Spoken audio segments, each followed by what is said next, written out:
blessing to be in the fellowship of believers this morning, this afternoon. It's a blessing to be in the house of the Lord today. Yes.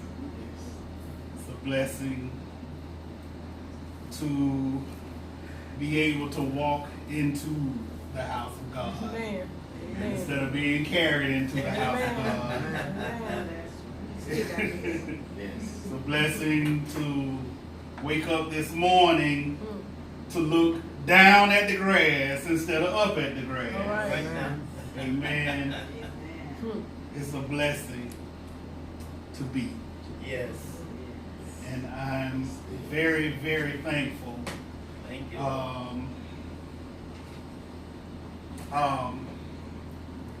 I'm coming off the cuff this morning, led by the Spirit. I don't have anything. I haven't written anything. I didn't stay up all night preparing a sermon like I normally do. But something has been on me. Something that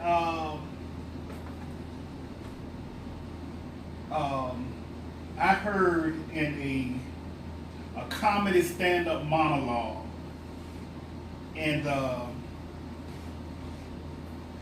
it was from D.L. Hughley. If y'all know him, y'all know D.L. Amen. D.L. he talks about the fact that he only has a GED, but D.L. Hughley is very insightful, and and he curses a lot too. But he's funny on top of being insightful.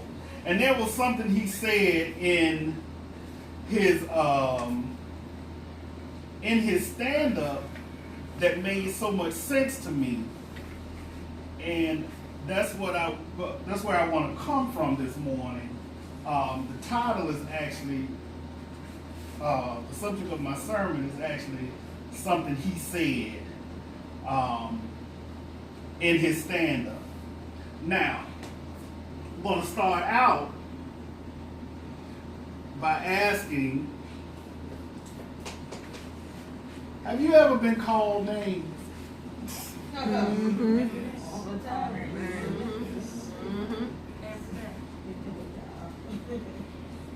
Or like the older generation say, have you ever been called out your name? Amen. Called out your name. I mean, and these people, they know your name, but they will call you anything but that. That's from your enemies. Sometimes your friends. Or always say now your frenemies. You know.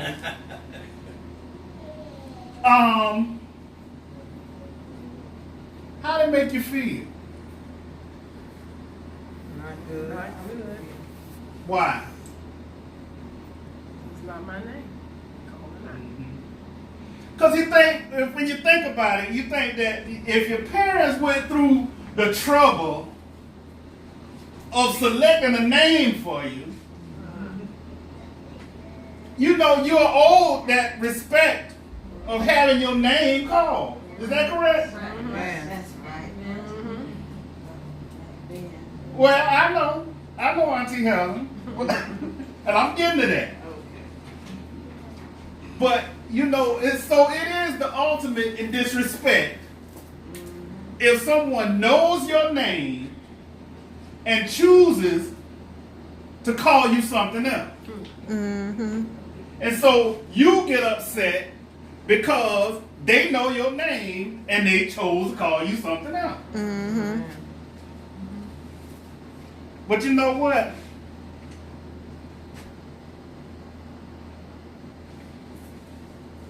After the day, you shouldn't get mad anymore. You shouldn't get mad anymore because of the fact that you know your name. And you serve a God Who knows your name? that knows your name. You know how they got this song, the theme song in Cheers, the TV show? You want to go where somebody knows your name? Yeah. Where everybody knows your name. Mm-hmm.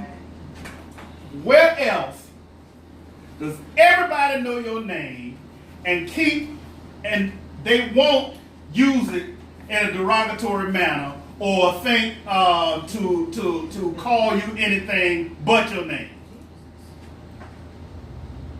The house of God. Mm-hmm. Come where everybody knows your name. Mm-hmm. But even if nobody knew your name, God knows. God knows your name. Amen. All right. Amen. All right. Amen. Amen. God knows your name. Mm-hmm. God knows your voice. God knows your problems. God knows your concern. Yes. God knows your aches. God knows your pain. Yes. God knows your prayers. Yes. And God knows all of your situations. Yes. Yes. Yes, he does. So if nobody ever from this day on called you by Joyce or Sunita or Marque or Daddy, if nobody else called you by your name from this day forward, just think about the fact that your name is on God's tongue every day. Day. Yes. Thank you. You ain't Yes. got nothing to worry about. Yes. Thank you. Thank you. Think about in our past. Think about what we've been called in the past. Mm-hmm. Mm-hmm. When we were free from slavery. What were we called? Think about what we were called when we were we were fighting to get the right to vote. Mm-hmm. What were we called when Martin Luther King was up on the mountaintop? What were we called during the 2016 election? Mm-hmm. Amen, somebody. What were we called when Barack Obama was elected president? Yeah. Mm-hmm. Twice. Mm-hmm.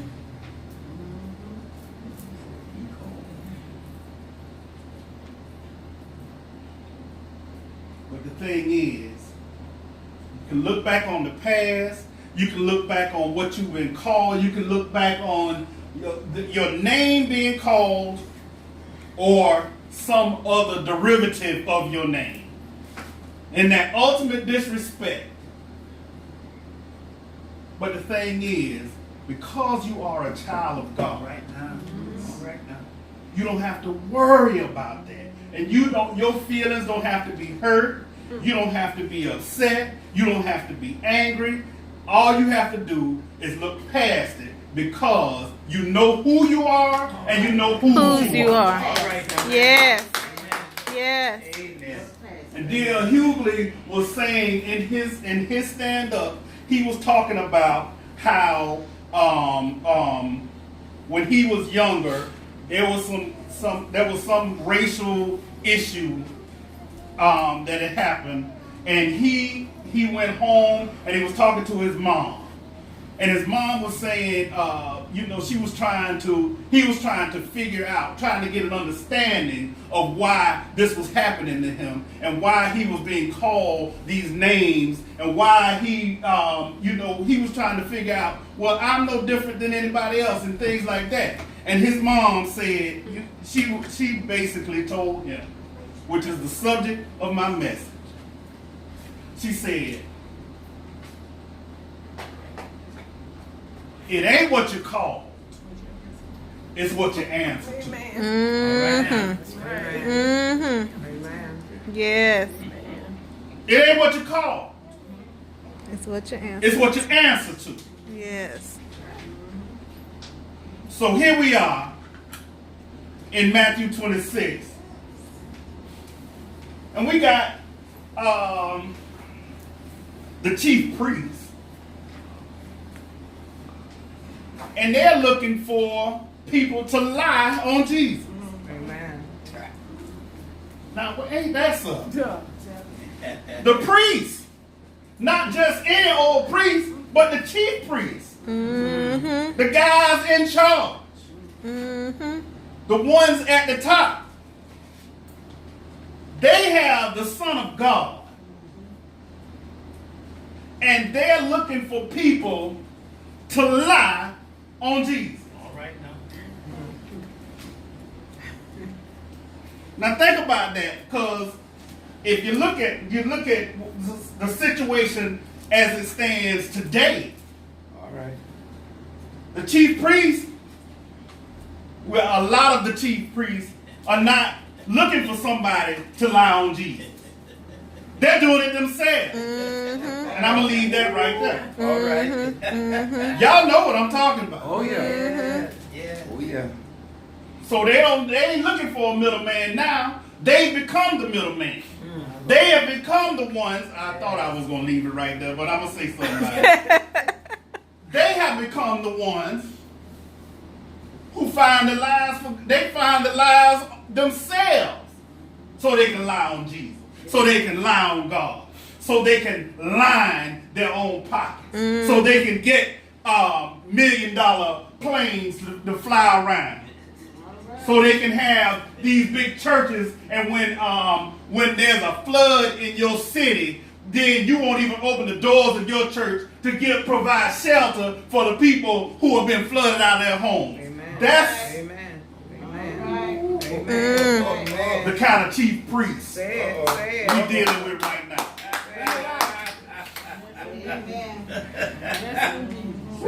Say so.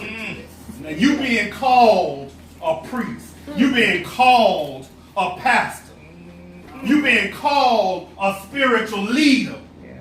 But what are you answering to?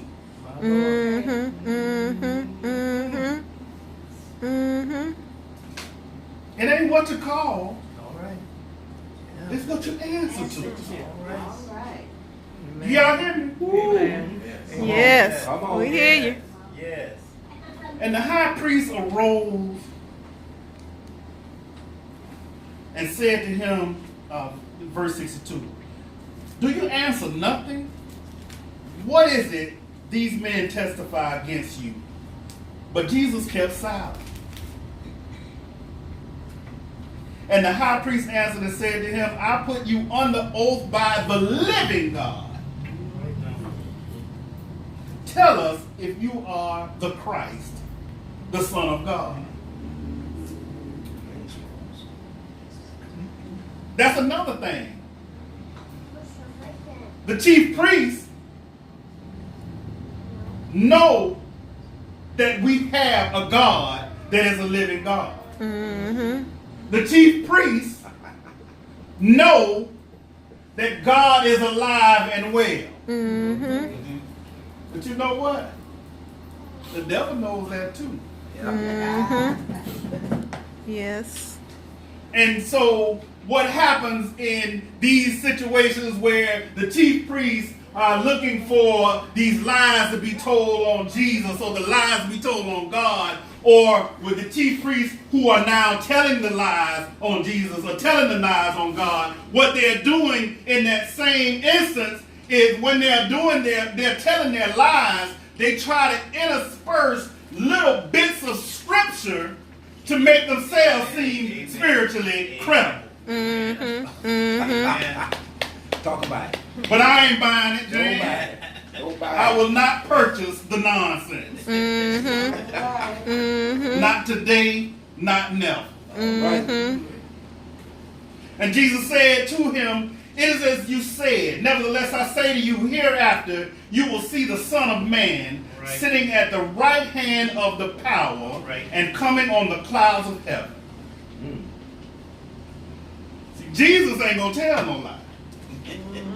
Jesus telling you it is what it is. I am who you say I am. But not only you, but you don't have to say it, because I am. Jesus needs no confirmation or affirmation from any of us. Right. Jesus never has needed it and never will he need it. And you know God don't need it. Right. God is like, I made you. I don't need your approval. Yes. But if you want to keep on living, you want to keep on in this dispensation of grace and mercy, You need mine. you might want to seek my approval. Right.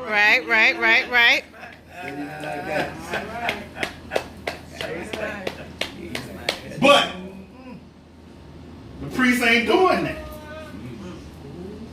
They ain't doing that. They coming on TV and they telling you all manner of things. Saying a whole lot of everything and much of nothing, mama. Preaching their word. Not the word, but their word. All right. Trying to find something that will make you give your money to them so they can tell you, well, this money is being used to deliver God's word to all of these different places. Yeah, you paying for gas for your plane. Amen. You paying for these big multi-million-dollar mansions and your Rolls Royces and your whatever else. But you're called a pastor or a leader. Amen. But who are you answering to? Then the high priest tore his clothes, saying, he has spoken blasphemy. All right. What further need do we have of witnesses? Look, now you have heard his blasphemy. And verse 66 says, what do you think? Well, if you had any spiritual sense, you think that he's telling the truth. But y'all done you've called him a blasphemer. Basically, you calling him a liar. Yeah, he's been called many things throughout the Bible. You know, when he was called a blasphemer before. He was called a heretic or what have you, because he would perform miracles on Sunday. How you performing miracles on Sunday? Chick-fil-A even closed on Sunday, and Jesus performing miracles. You know, there's something wrong with that. Gosh. Okay, but the thing is, you can call Jesus everything you want to call him. You can make up lies about him. You can call him. You can say he is anything but God's son. But the thing is, you can call Jesus anything, but Jesus don't answer to you. So it ain't what you call Jesus. It's what Jesus answers to. Y'all hear me? Yes, So yes. see, Jesus, even though you call him a blasphemer, even though they call him a liar, even though they call him a heretic, all the things that they call him, and even some even called him the Son of God, but when he was on the cross, they called him that, but they meant it as sarcasm. Uh-oh. But the thing was, and they even told him, they said, hey, if you are the Son of God, Come on down. come on off that cross. And Jesus was like, you know what? It don't matter what you call me. It's who and what I answer to. Yes. Yes. And even though you mean it as sarcasm, even though you have tortured me, even though my blood has spilled, even though I'm up here and I've been sent here to die, sent here to die for you too. Mm-hmm. Because it doesn't matter what you call me, it's what I answer to. Yes, yes. So call me a liar. Call me a blasphemer. Call me a heretic. Call me anything you want to call me. But it does not matter what you call me. And if you go to Isaiah 9, and you'll see in starting at verse 6, he said, For unto us a child is born. Unto us a son is given. And the government will be upon his shoulder. And his name will be Wonderful, Counselor, Mighty God, Everlasting Father, Prince of Peace, the Lion of Judah, the bright and morning star, the rose of Sharon, the Messiah, our everlasting Lord, our living Savior. Of the increase of his government and peace, there will be no end. And why is that? Because it don't matter what you're calling, it's what he answered to. And what he answered to that call, because he was there, he was brought here to save me and to save you. So Joyce, when they start calling your names, it don't matter what they call you. It's what you answer to. When the man out there at my apartment complex called me the N-word, now I answered him. I ain't gonna stand up here in front of y'all and lie and say I told him peace be with you. So that was the last thing on my mind. And since it was the last thing on my mind, it never came out. But now I did answer him, Francis. I know you did. Now, but I can look back at it and say, it doesn't matter what you call me. It matters what I answer to. Amen. Because I've been called many names. I've been called a user. I've been called an abuser. I've been called a drug addict. But you know what? It doesn't matter what you call me. Because see, now I'm standing in front of you giving you God's word. I'm standing in front of you telling y'all God is a good God. I'm standing up here telling you that just like Jesus, it don't matter what you call me. It's what I answer to. And what I answer to is the God that I serve day in and day out. Do y'all hear me?